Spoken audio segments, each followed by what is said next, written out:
Bismillahirrahmanirrahim. Assalamualaikum warahmatullahi wabarakatuh. Dan selamat malam para pemirsa. Hari ini saya mendapatkan sebuah informasi dari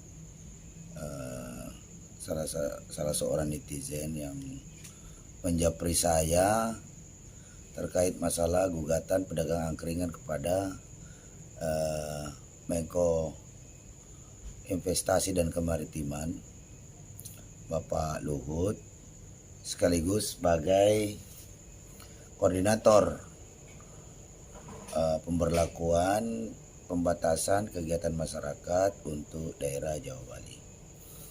Yang menarik di sini dari informasi yang kita dapat dari pada kuasa hukum si penggugat itu adalah bahwa legalitas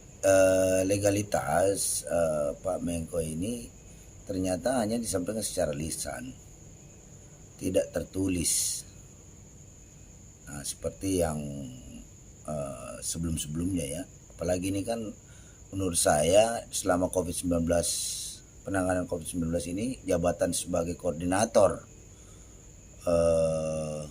pemberlakuan pembatasan kegiatan masyarakat atau PPKM yang sejak diumumkan oleh Presiden Jokowi, ini adalah sebuah jabatan strategis dalam hal penanganan persoalan pandemi di negara kita. Yang disayangkan jika memang itu benar bahwa fakta yang disampaikan di persidangan, legalitas LBP selaku koordinator PPKM Jawa Bali hanya disampaikan secara lisan, tidak secara tertulis, maka ini sebuah apa ya? Ini merupakan sebuah sistematika dalam bernegara kita ini memang sudah sangat amburadul dan akan-akan membuktikan ketidakseriusan pemerintah sebenarnya dalam penanganan COVID-19 ini. Karena menunjuk pejabat koordinator penanganan ini ya main asal tunjuk aja. Ya, padahal ini sebuah institusi kenegaraan, apalagi ini presiden yang memerintahkan. Harusnya dituangkan dalam sebuah keputusan presiden dan terkait jabatan ini. Tidak hanya sekedar lisan saja. Kemudian juga dalam hal keterwakilan, setahu saya pedagang kering ini menggugat sebenarnya Presiden Jokowi, namun yang hadir adalah perwakilan dari Sekretariat Negara.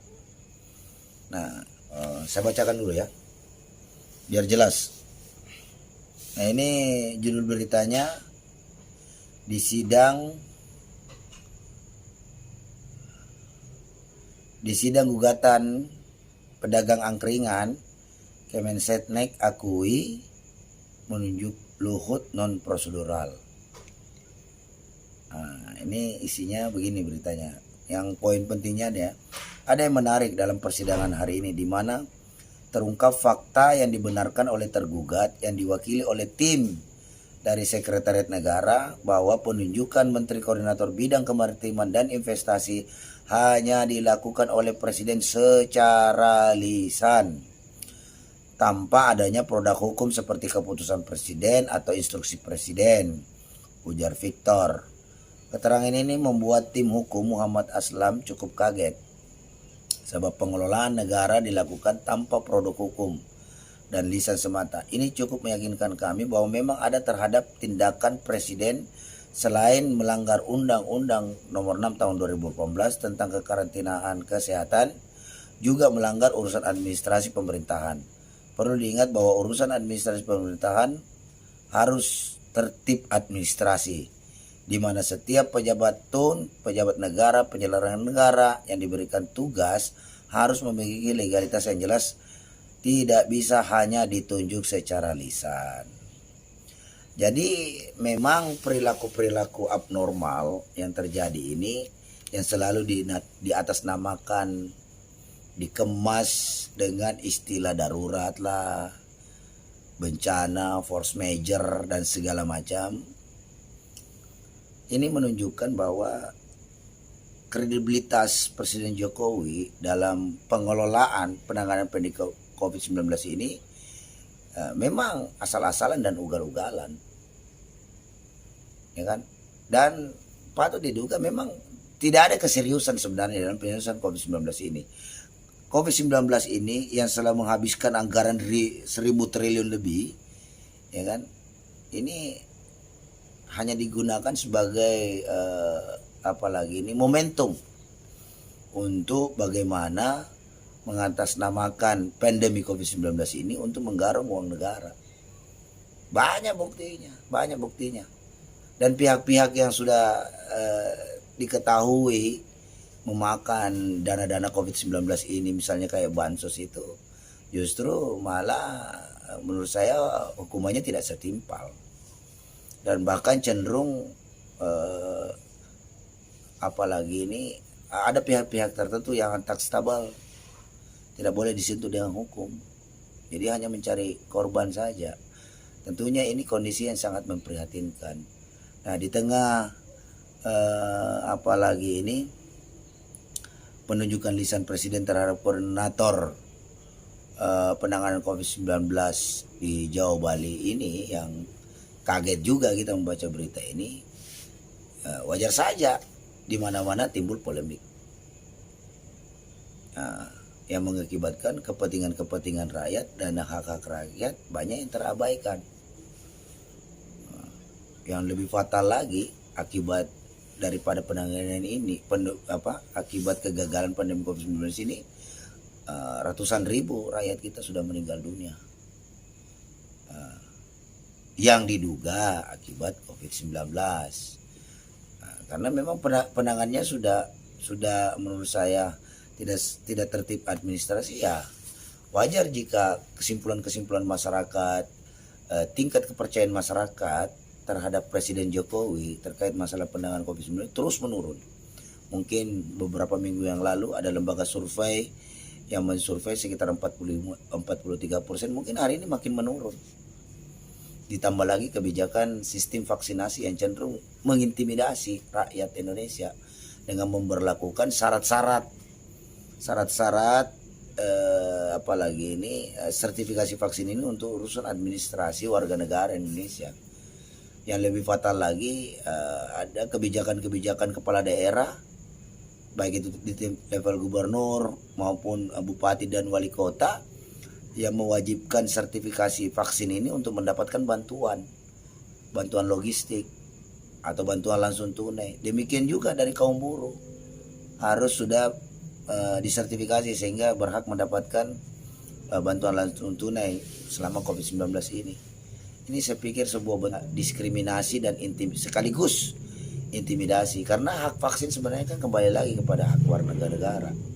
Terlepas itu mau vaksin Sinovac, apalagi ini Pfizer, atau pakai apalagi ini Moderna, atau vaksin Nusantara, itu whatever lah, terserah kepada masyarakat, terserah apa yang mau pakai, apa yang dia menggunakan atau tidak menggunakan juga, itu no problem. Karena kan fungsi daripada vaksin itu adalah menciptakan herd immunity suatu apalagi lingkungan, apakah itu kabupaten, kota madya atau suatu provinsi, itu kan tidak perlu harus 100%. Menurut keterangan Ibu Fadila Supari, bahkan Indonesia ini cukup 50% saja udah selesai, ya kan? Nah, kalau kita mengikuti aturan-aturan WHO misalnya sekitar 70 atau 80%, berarti masih ada yang tersisa 20%. Nah, 20% ini adalah rakyat Indonesia juga yang butuh bantuan. Bisa jadi dia tidak melakukan vaksin bukan atas mungkin dia dia ingin melakukan vaksin, namun keterbatasan akses informasi atau keterbatasan akses untuk menuju ke tempat-tempat vaksin. Karena cenderung dilihat vaksinasi ini sifatnya apalagi ini kerumunan. Satu tempat dipusatkan, misalnya di stadion sepak bola, dikumpulkan di sana. Yang seharusnya selama PPKM ini tidak harus berkerumun, malah menciptakan kerumunan, ya kan? Nah, tentunya menjadi problem tersendiri lagi, dinamika tersendiri lagi. Kembali kepada persoalan daripada gugatan kepada presiden ini, seharusnya Presiden Jokowi itu harus memberikan tanda tangan basah, tidak serta-merta menyerahkan semuanya kepada Kementerian Sekretariat Negara untuk mewakili negara dalam hal ini, karena presiden yang digugat, ya kan. Nah, presiden digugat harusnya mampu memberikan contoh suri teladan yang baik taat hukum. Apa susahnya Anda tanda tangan bahasa untuk membuat surat kuasa siapa yang mewakili Anda? Dan alangkah indahnya lagi jika Presiden Jokowi mampu menghadiri persidangan tersebut. Sama dengan sidang-sidang TPUA, gugatan TPUA juga kepada presiden. Nah, kalau presiden bisa hadir di situ jauh lebih bagus, jauh lebih elegan dan bermartabat tentunya. Sebagai kepala negara harus bisa mempertanggungjawabkan apa yang telah dia kerjakan kepada rakyat Indonesia. Sekaligus juga membuktikan bahwa Presiden Republik Indonesia menghormati lembaga peradilan. Ya, kalau cuma seperti surat kuasa, saya pikir ya sudahlah. Seperti itulah potret hari ini. Dan ini juga harapan saya dengan adanya gugatan-gugatan yang dilakukan seorang warga negara, pedagang angkringan ini mampu atau dapat memotivasi pedagang-pedagang lain yang di sektor perdagangan yang merasa dirugikan selama PPKM ini. Silakan gugat Presiden Jokowi di pengadilan. Nah, jadi mungkin kan ini kejadian di daerah apalagi di Jakarta, mungkin ada juga daerah Jawa Barat, Jawa Tengah, Jawa Timur, seluruh provinsi yang merasa dirugikan oleh akibat PPKM ini. Hayo gugat ke pengadilan secara konstitusional, karena himbauan selalu kita sering dengar sampaikan bahwa negara ini adalah negara hukum, ya kan. Jadi setiap warga negara wajib taat hukum, dan setiap warga negara memiliki persamaan di depan hukum. Nah, ini kita buktikan hari ini. Nah, siapa yang gentle, siapa yang mampu memberikan contoh yang baik. Nah, rakyat hari ini yang keberatan dan merasa dirugikan dengan kebijakan PPKM ini, ya tentunya mereka sekarang ini menggugat ke pengadilan. Dan begitu juga sebaliknya. Begitu juga yang harus ini menjadi sebuah contoh yang baik daripada gugatan ini, agar supaya seluruh rakyat Indonesia gugat aja presiden kita ketika Anda merasa dirugikan dengan kebijakan PPKM ini. Apa, ya kan? Nah, TPUA sudah melakukan, ini ada lagi pedagang keringan, besok pedagang mana lagi yang membuat itu, pedagang-pedagang kecil kaki lima yang merasa terjolimi, silakan lakukan gugatan. Baik itu jalur perdata atau tata usaha negara, pengadilan tata usaha negara, silakan gugat yang bisa digugat. Banyak lawyer-lawyer kita. Nah, saya harapkan juga dalam hal ini para praktisi-praktisi hukum, terusnya para lawyer, terpanggillah hati nurani kalian. Rakyat butuh pendampingan hukum hari ini, ya kan. Jangan kalian yang sudah diberkahi oleh Allah pengetahuan hukum yang baik, Anda tidak gunakan untuk membela rakyat. Akan kalau perlu peradi membuka pelayanan bantuan hukum secara gratis kepada rakyat seluruh Indonesia dimanapun berada yang merasa dirugikan oleh kebijakan PPKM ini. Peradi atau manapun lawyer, silakan, mari kita gugat beramai-ramai Presiden Jokowi atas kebijakan PPKM-nya ini. Nah, sehingga bisa memberikan kesadaran kepada kita semua. Nah, ya kan? Karena memang dalam hal menciptakan kebijakan sudah banyak sekali kontroversi yang terjadi oleh Presiden Jokowi ini, seperti misalnya undang-undang Omnibus Law yang diketuk di tengah malam, ya kan, kebijakan PPKM main tunjuk tanpa ada surat keputusan presiden berdasarkan fakta persidangan loh. Nah, ini yang kita dapat beritanya ini kan, ini fakta persidangan ini.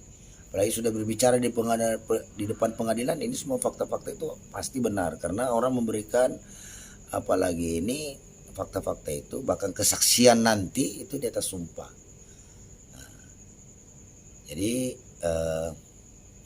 mudah-mudahan perlawanan pedagang angkringan ini insya Allah dimudahkan dan dimenangkan oleh Allah Subhanahu Wa Taala.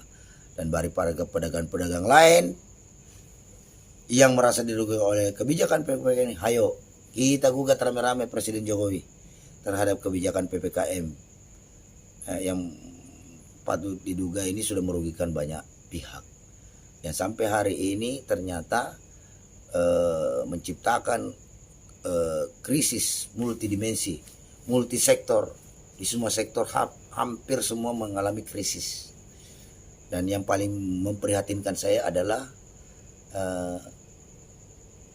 menciptakan juga krisis kepercayaan kepada Presiden Jokowi dalam hal penanganan COVID-19 ini. Nah, ini yang menjadi evaluasi kita bersama. Semoga hikmahnya agar tindakan ugal-ugalan presiden kita ini bisa segera dihentikan lewat proses hukum. Jadi mereka semua, saya cuma ingatkan para pejabat-pejabat kita yang hari ini ada di atas sebagai penanggung jawab pelaksana daripada negara kita ini, bahwa jabatan Anda itu hanya sementara. Ya kan? Setelah Anda tidak menjabat lagi, kalian akan menjadi rakyat biasa. Nah, semoga saja rakyat yang kalian tindas hari ini masih bisa menerima Anda di tengah-tengah masyarakat ketika Anda tidak menjabat lagi sebagai pejabat di Republik Indonesia. Karena ingat, sanksi sosial itu luar biasa. Trust, kepercayaan. Ya kan? Yang sampai setelah Anda tidak menjabat, malah Anda akan diuber-uber oleh rakyat. Karena rakyat banyak sakit hati, banyak dirugikan akibat kebijakan-kebijakan yang Anda buat selama Anda menjabat sebagai pejabat di Republik ini. Nah, selain daripada itu juga, ini pada seluruh Indonesia, waspadalah. Ini sekarang lagi di tengah pandemi ini, santer sekali ini, seharusnya para pejabat kita fokus ya menangani COVID-19.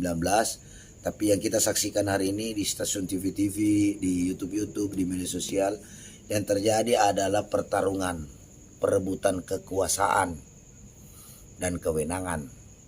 Nah, rakyat hari ini tidak boleh lagi jadi penonton, harus proaktif.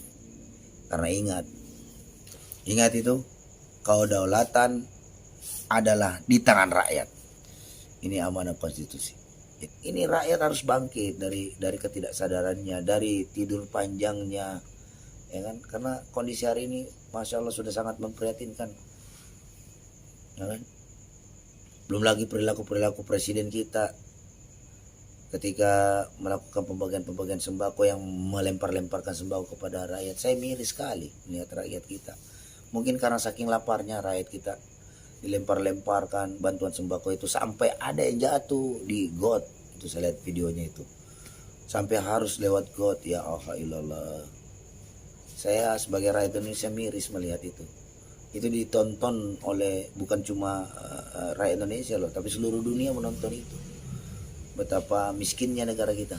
Jadi presiden kita ini mempertontonkan kemiskinan negaranya sendiri kepada dunia luar, kepada rakyat Indonesia, bahwa ini loh rakyat Indonesia, sembako dilempar-lempar saja berjubel mereka, berkerumun, seakan-akan memang untuk kebutuhan mereka untuk makan. Saking tingginya tingkat apalagi ini kelaparan rakyat kita. Ini sungguh sangat miris sekali. Saya sedih sekali melihat tayangan itu. Masya Allah, benar-benar rakyat Indonesia seperti ini. Memang mental inlander ini masih kental ternyata. Di abad milenium, di 76 tahun Indonesia merdeka ini, mental inlander kita ini ternyata tidak hanya milik pejabat, tapi rakyat juga mau diperlakukan demikian, ya kan? Apalagi ini seorang tugas daripada presiden, memang tidak ada apa yang bisa mengurus pembagian sembako itu agar terlihat lebih beradab, ya kan? Menurut saya itu sangat tidak berperi kemanusiaan, apalagi mau dibilang beradab. Bertentangan sekali dengan sila kemanusiaan yang adil dan beradab. Itu sangat tidak beradab. Caranya sembako dilempar-lempar dari mobil itu sampai ada yang jatuh ke got segala macam.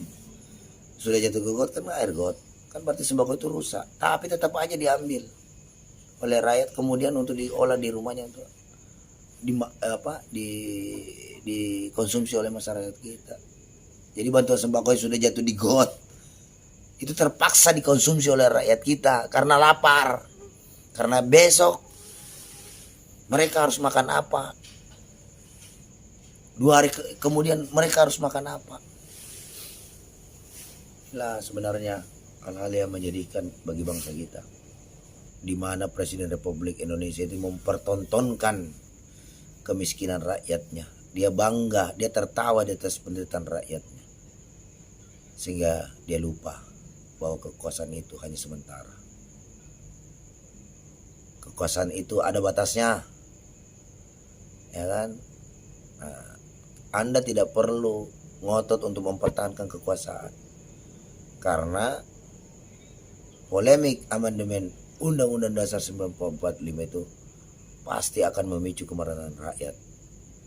Jika presiden tetap mau atau malu-malu kucing, ya kan, atau malu tapi mau untuk 3 periode. Nah, itu. Nah, jangan sampai saya ingatkan kejadian tahun pemilu 97. Sebenarnya Pak Harto sudah tidak mau lagi menjabat, tapi karena dibisikin oleh Harmoko waktu itu sebagai ketua DPR, waktu itu membisikkan, Pak Harto lagi aja, kalau perlu Pak Harto seumur hidup. Nah, ternyata terpilih lagi Soeharto waktu pemilu tahun 97. Nah, akhirnya belum sampai setahun, setelah setahun dia menjabat, tahun 98 Pak Harto mundur dari jabatannya.